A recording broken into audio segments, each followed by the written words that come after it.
Chills me to the bone. How do I get? How do I get?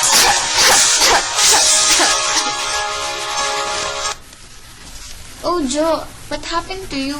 May sakit ka ba? Wala naman. Masakit lang lalamunan ko. Parang uubuhin nata ako. Ang sakit. May alam akong effective na gamot para dyan. Ba't di mo subukan ng Plemex? Subok ko na lang yan, Jo, at effective pa.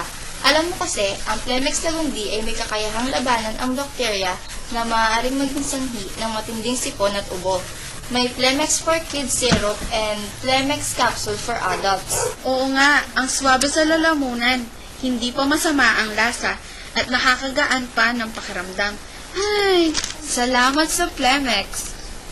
Ang Plemex Talundi ay available na sa mga generic pharmacy for as low as 6 pesos per capsule for adults and 75 pesos for Plemex Syrup for kids. Kaya para sa matinding ubo, mag-Plemex na!